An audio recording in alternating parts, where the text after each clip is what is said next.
আসসালামু আলাইকুম সুপ্রিয় শিক্ষার্থীবৃন্দ, শুভ সকাল। কেমন আছো তোমরা? আশা করি আল্লাহর অশেষ রহমতে তোমরা সবাই ভালো আছো, সুস্থ আছো এবং স্বাস্থ্যবিধি নিয়মিত মেনে চলছো। আমি মাসুমা আক্তার, ফরিদপুর সরকারি বালিকা উচ্চ বিদ্যালয়ের সহকারী শিক্ষক হিসেবে কর্মরত আছি। সুপ্রিয় শিক্ষার্থীবৃন্দ, পাঠের শুরুতে আমরা একটি ভিডিও দেখব।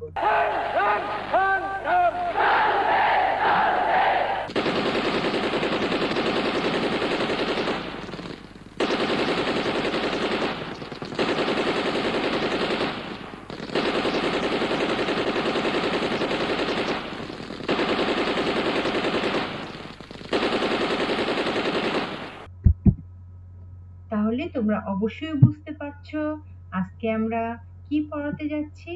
হ্যাঁ, আজকে আমাদের পাঠের বিষয় হচ্ছে আমাদের মুক্তিযুদ্ধ, অধ্যায় 15, পাঠ 1, 2 এবং 3।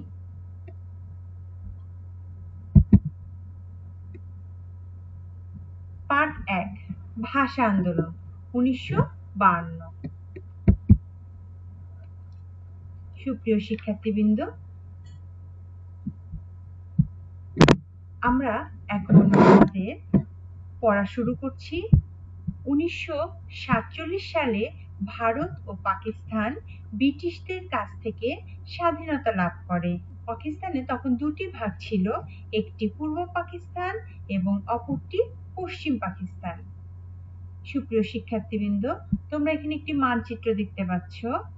এখানে এই অংশটুকু হচ্ছে, নীল অংশটুকু হচ্ছে পূর্ব পাকিস্তান এবং এইটুকু হচ্ছে পশ্চিম পাকিস্তান।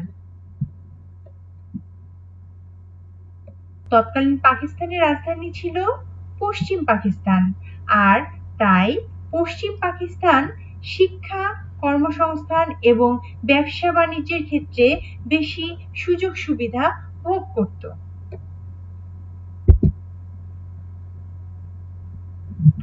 সুপ্রিয় শিক্ষার্থীবৃন্দ, দেখো ছবিতে তোমরা কি দেখতে পাচ্ছ? হ্যাঁ, দেখতে পাচ্ছ, দেখো পোস্টারগুলোতে কি লেখা আছে? বাংলা হবে আমাদের রাষ্ট্রভাষা, বাংলা রাষ্ট্রভাষা বাংলা চাই। দেখতে পাচ্ছ তোমরা? হ্যাঁ, পাকিস্তানি শাসক গোষ্ঠী উর্দুকে রাষ্ট্রভাষা হিসেবে বাঙালিদের উপর চাপিয়ে দেওয়ার চেষ্টা করেছিল।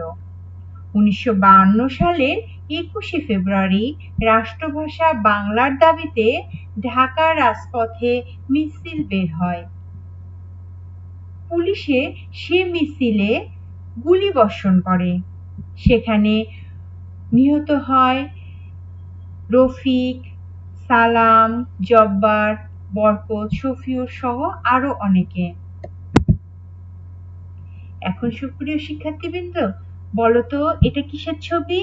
হ্যাঁ, এটা আমাদের শহীদ মিনারের ছবি। বলতো আমরা প্রতি বছর কোন দিনে শহীদ মিনারে যাই? হ্যাঁ সুপ্রিয় শিক্ষার্থীবৃন্দ, আমরা প্রতি বছর 21শে ফেব্রুয়ারিতে কোথায় যাই? শহীদ মিনারে যাই।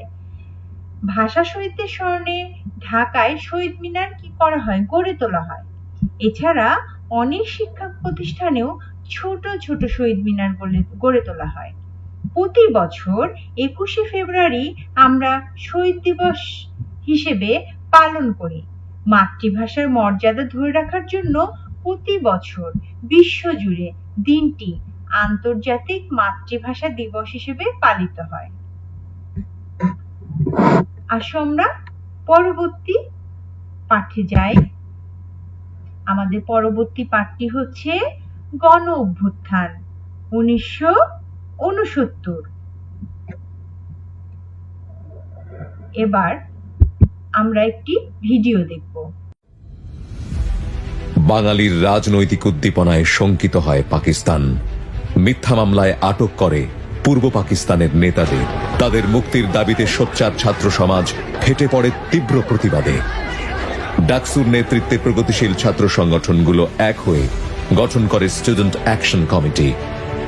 নেতাদের মুক্তি আর শ্রমজীবী মানুষের অধিকার আদায়ের আন্দোলনে শুরু হয় ঊনসত্তরের অভ্যুত্থান, নিপীড়িত মানুষের ক্ষোভ পরিণত হয় বাংলার মুক্তির আন্দোলনে।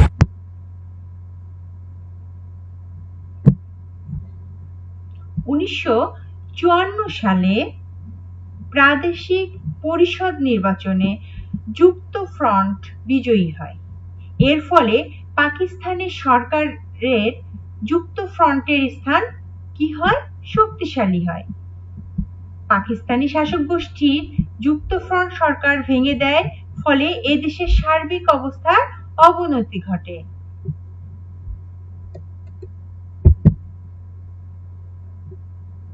সুপ্রিয় শিক্ষার্থীবৃন্দ, তোমরা এখানে একটি ছবি দেখতে পাচ্ছ।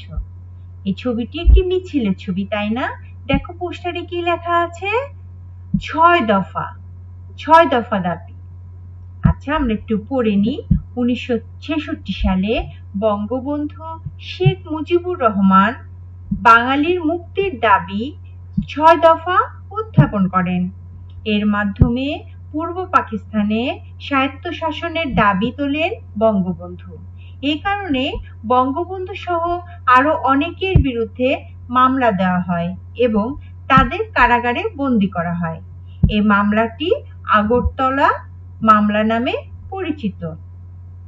আচ্ছা বলতো শিক্ষার্থীরা, বঙ্গবন্ধু বাঙালির মুক্তির দাবিতে কত সালে 6 দফা উত্থাপন করেন? হ্যাঁ, তোমরা ঠিক বলেছ, 1966 সালে। এবার আমরা পরবর্তী পৃষ্ঠায় চলে যাই। অসংখ্য ছাত্র ও সাধারণ মানুষ এই গ্রেপ্তারের প্রতিবাদ জানান। বঙ্গবন্ধু সহ সকল কারাবন্দীকে মুক্ত করার জন্য ছাত্র জনতা আন্দোলন শুরু করেন এবং তা একসময় গণ অভ্যুত্থানের রূপ নেয়, যা 69-এর গণ অভ্যুত্থান নামে খ্যাত। শহীদ হন শিক্ষক, ছাত্র সহ অনেকে। এবার আমরা দেখে নিই গণ অভ্যুত্থানের শহীদদের ছবি। প্রথম ছবিতে আমরা কাকে দেখতে পাচ্ছি? দেখো শিক্ষার্থীরা, শহীদ আসাদ। এবং দ্বিতীয় ছবিতে দেখতে পাচ্ছি সার্জেন্ট জহুরুল হক। এবং তৃতীয় ছবিতে দেখতে পাচ্ছি শহীদ ডক্টর শামসুজ্জোহা। দেখো শিক্ষার্থীরা, এখানে আমরা কি দেখতে পাচ্ছি?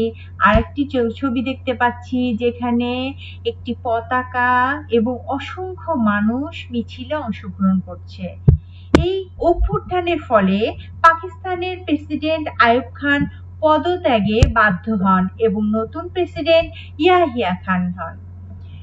বঙ্গবন্ধুর নেতৃত্বে আওয়ামী লীগ 1971 সালের সাধারণ নির্বাচনে নিরঙ্কুশ সংখ্যাগরিষ্ঠতা পেয়ে জয়লাভ করলেও ইয়াহিয়া খান আওয়ামী লীগকে সরকার গঠন করতে দেননি। ফলে পূর্ব পাকিস্তানে বঙ্গবন্ধুর নেতৃত্বে অসহযোগ আন্দোলন শুরু হয়। সুপ্রিয় শিক্ষার্থীবৃন্দ, এবার আমরা পার্ট 3 নিয়ে আলোচনা করব। আমাদের পার্ট 3 হচ্ছে 1971 সালের মুক্তিযুদ্ধ। আচ্ছা, প্রথমে আমরা একটু পড়ে নিই।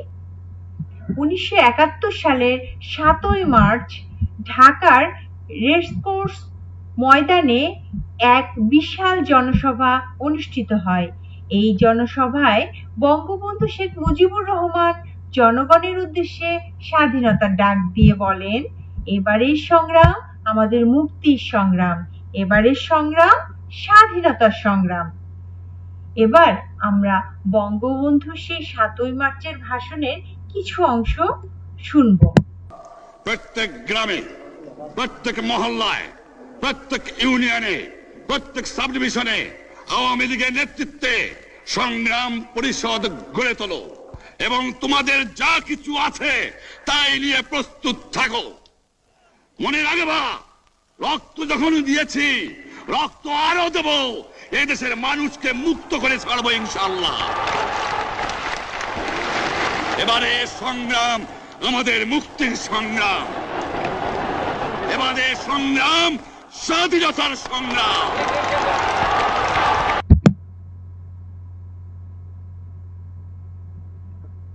এবার শিক্ষার্থীরা তোমরা কি দেখতে পাচ্ছ? দেখো, ছবিতে কিছু নিহত লোককে আমরা দেখতে পাচ্ছি, রক্তে রঞ্জিত কিছু মানুষ। 16ই মার্চ থেকে 25শে মার্চ পর্যন্ত ইয়াহিয়া খানের সাথে আওয়ামী লীগ নেতৃবৃন্দ আলোচনা করেন। সব আলোচনা ব্যর্থ করে দিয়ে 25শে মার্চের কালো রাতে পাকিস্তানি সেনাবাহিনী, রাজারবাগ পুলিশ লাইন্স, ইপিআর সদর দপ্তর ঢাকা বিশ্ববিদ্যালয় আক্রমণ করে। অসংখ্য ছাত্র, শিক্ষক, পুলিশ, ইপিআর সদস্য ও নারী পুরুষকে তারা কি করে? এই 25শে মার্চ কালো রাতে হত্যা করে। এই কালো রাতেই বঙ্গবন্ধুকে কি করা হয়? গ্রেপ্তার করা হয়। গ্রেপ্তারের আগেই অর্থাৎ 26শে মার্চের প্রথম প্রহরে বঙ্গবন্ধু ওয়্যারলেস বার্তায় বাংলাদেশের স্বাধীনতা ঘোষণা দেন। এর ভিত্তিতে 25শে মার্চ শুরু হয় আমাদের স্বাধীনতা সংগ্রাম। সুপ্রিয় শিক্ষার্থীবৃন্দ, এখন দেখতে পাচ্ছ তোমরা ছবিতে আমাদের প্রিয় নেতা বঙ্গবন্ধু শেখ মুজিবুর রহমান। 1971 সালের 10 এপ্রিল বাংলাদেশের প্রথম অস্থায়ী সরকার গঠিত হয়। এই সরকার মুজিবনগর সরকার নামে পরিচিত। বঙ্গবন্ধু হলেন স্বাধীন বাংলাদেশের রাষ্ট্রপতি এবং মুক্তিযুদ্ধে অংশগ্রহণের জনগণকে উৎসাহিত করেন এবং যুদ্ধ পরিচালনার মুক্তিবাহিনী গঠন করেন। মুক্তিযুদ্ধের সকল শ্রেণী পেশার বাঙালিদের পাশাপাশি ক্ষুদ্র নৃগোষ্ঠীরাও অংশগ্রহণ করেছিলেন। এবার আমরা কি দেখতে পাচ্ছি? দেখো, আমাদের সেই কাঙ্ক্ষিত একটি সময় 1971 সালের 16ই ডিসেম্বর পর্যন্ত মোট 9 মাস কি চলে? মুক্তিযুদ্ধ চলে। এ যুদ্ধে 30 লাখ মানুষ শহীদ হন। এ যুদ্ধে 30 লাখ মানুষ শহীদ হন। অসংখ্য মানুষ পঙ্গু হন, অনেকেই ঘরবাড়ি হারান। রাজাকার আল-বদর নামে পরিচিত কিছু সংখ্যক বাঙালি পাকিস্তানিদের পক্ষে হত্যা, অগ্নিসংযোগ ও বর্বর নির্যাতন চালায়। তারা যুদ্ধাপরাধী। তাদের বর্বর নির্যাতন ও পাকিস্তানের হানাদার বাহিনীর নিষ্ঠুর গণহত্যার মুক্তিবাহিনীকে দমাতে পারেনি। অবশেষে বাংলাদেশ স্বাধীন হয় এবং স্বাধীন ভূখণ্ডের পাশাপাশি